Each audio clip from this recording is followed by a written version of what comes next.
Hello friends, कैसे हैं आप सब। आज की वीडियो में हम बात करेंगे कि क्या है डंकी रूट, जिसकी दर्दनाक कहानी बयां कर रहे हैं अमेरिका से लौटे भारतीय। दोस्तों, डंकी रूट उस रास्ते को कहते हैं जिसके जरिए दूसरे देश के सिटीजन्स इलीगल तरीके से किसी देश तक पहुंचना चाहते हैं या पहुंचते हैं। अमेरिका और यूरोप के डेवलप्ड देशों में जाने के लिए डंकी रूट का इस्तेमाल ज्यादा होता है। दोस्तों, कि जैसा कि आपको पता ही होगा कि अमेरिका ने 104 इंडियन सिटीजन्स को एयरफोर्स के विमान में बैठाकर भारत वापस छोड़ दिया। ये सभी लोग इलीगल तरीके से अमेरिका पहुंचे थे और उनके पास लेजिट डॉक्यूमेंट्स भी नहीं थे। इंडिया लौटने के बाद ये लोग अपने हार्ड लाइफ की कहानी बयां कर रहे हैं। इन सभी लोगों ने बताया कि कैसे ये लोग इलीगल तरीके से अमेरिका पहुंचे और इस बीच उन्हें कितनी परेशानी हुई। भाजी इत्थे खा लो घट खा लो यार, बाहर सुपना ना ही देखो। एक तो पैसे उजड़ते आ ते भाजी दूसरा मुश्किल ही आ के बंदा बच के आउंदा। उन्होंने 14 दिन सानू जेल च ही रखिया, ना कमरे चो बाहर कढ़िया, ना सानू मतलब सूरज दी हवा ना पानी कुछ नहीं मिला। सानू कमरे दे उत्थे कैद करके रखिया। इलीगल तरीके से किसी देश में जाने के लिए डंकी रूट का इस्तेमाल किया जाता है। तो आज हम आपको बताएंगे कि डंकी रूट होता क्या है, इसका प्रोसेस क्या है और ये कितना डेंजरस है। आइए, सबसे पहले आपको ये समझना जरूरी है कि किसी भी देश के जो सिटीजन्स होते हैं उनको किसी दूसरे देश में जाने के लिए पासपोर्ट और वीजा की जरूरत होती है। अगर दो देशों के बीच संबंध अच्छे हैं, अगर दो देशों के बीच रिलेशन अच्छे हैं तो वीजा की जरूरत नहीं होती, लेकिन पासपोर्ट जरूरी होता है। फॉरेन में पासपोर्ट के जरिए ही आपकी पहचान तय होती है। ठीक उसी तरह जैसे देश के अंदर आधार कार्ड, पैन कार्ड और वोटर आईडी कार्ड जैसे डॉक्यूमेंट जरूरी होते हैं, वैसे ही विदेश में पासपोर्ट बहुत जरूरी होता है। जब कोई इंसान पासपोर्ट और जरूरी दस्तावेजों के बिना इलीगल तरीके से किसी देश के अंदर जाना चाहता है तो वो डंकी रूट का इस्तेमाल करता है।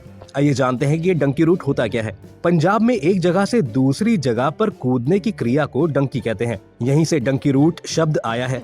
A US Army C-17 Globemaster transport aircraft with 104 illegal Indians is to land shortly at the Amritsar airport, at the Raja Sasi airport in Amritsar.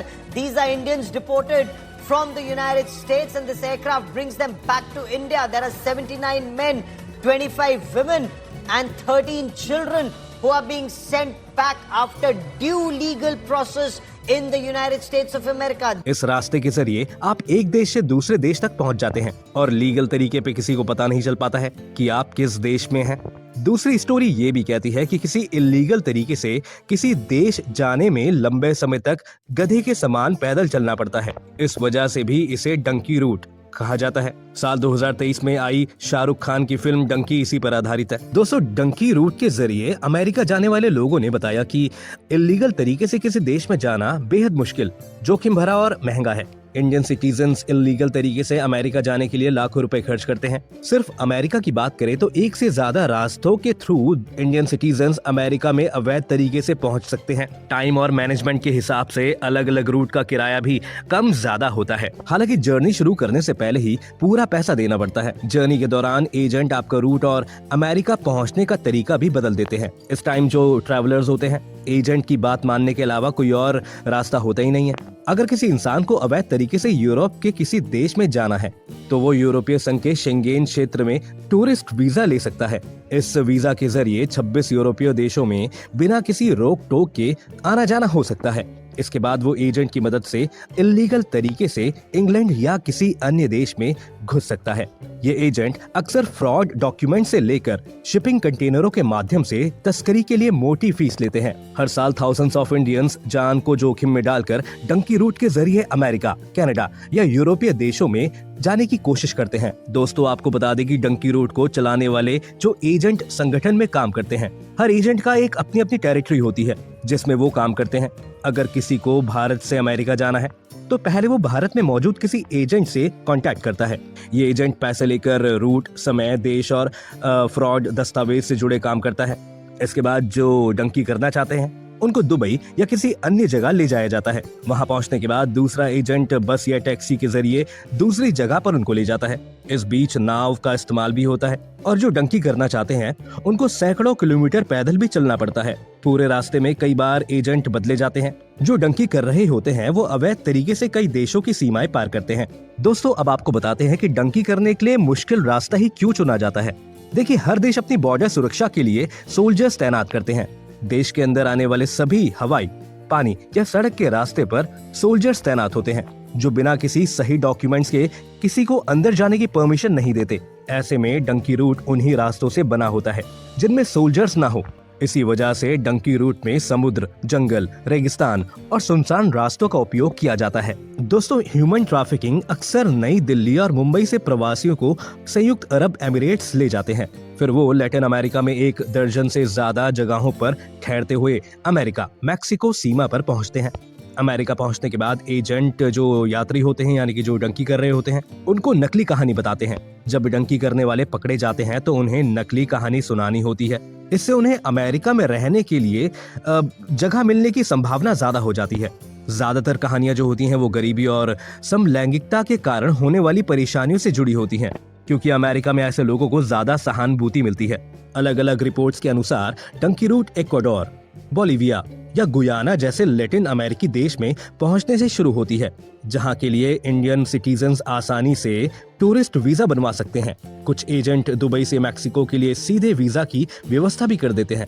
हालांकि मैक्सिको में सीधे उतरना अधिक जोखिम भरा हो सकता है, क्योंकि वहाँ के जो लोकल ऑफिसर्स होते हैं वो बाहर के लोगों को देखते ही गिरफ्तार कर सकते हैं। लैटिन अमेरिका से ज्यादातर एजेंट अपने जो डंकी कर रहे होते हैं ग्राहकों को कोलंबिया ले जाते हैं, जो पनामा की तुलना में अमेरिका सीमा के करीब है। जो डंकी कर रहे होते हैं वो कोलंबिया से डेरियन गैप नामक खतरनाक जंगल से पनामा में प्रवेश करते हैं, जो कोलंबिया और पनामा को अलग करता है। इस जंगल में कोई सड़क या पुल नहीं है और ये जैगुआर और एनाकोंडा जैसे जंगली जानवरों का घर है। डंकी करने वाले लोगों को इस क्षेत्र में आपराधिक गिरोहों द्वारा लूट और बलात्कार का भी सामना करना पड़ता है। अगर सब कुछ ठीक रहा तो पनामा के जंगलों और पहाड़ों से होते हुए आपकी जर्नी में 8 से 10 दिन लगते हैं।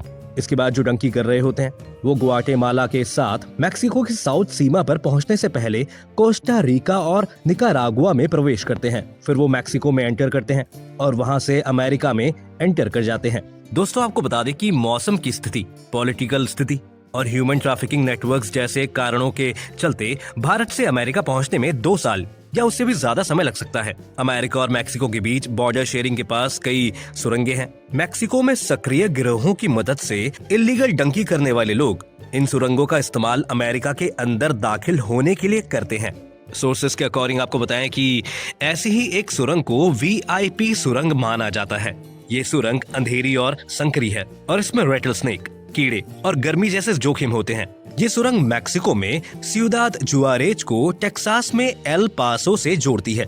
इस जगह में सक्रिय कार्टेल अमेरिका में प्रवेश की सुविधा के लिए $6,000 तक चार्ज करते हैं। इसके अलावा कार्टेल को भुगतान करने पर जो डंकी कर रहे होते हैं उनको कोड दिया जाता है। इससे ये चीज साबित होती है कि उन्हें मैक्सिको में अन्य कार्टेल और लॉस चेंज एजेंसीज द्वारा परेशान नहीं किया जाएगा और वो आसानी से अमेरिका में एंटर हो सकते हैं। तो दोस्तों, डंकीज के बारे में आपकी क्या राय है? क्या आप किसी को जानते हैं जिन्होंने डंकी करी हो? अपनी राय हमें कमेंट सेक्शन में जरूर बताएं और अगली वीडियो आप क्या चाहते हैं ये भी हमें कमेंट सेक्शन में बताएं। अभी के लिए बस इतना ही। आप लोग जुड़े रहिए दबंग डिजिटल के साथ।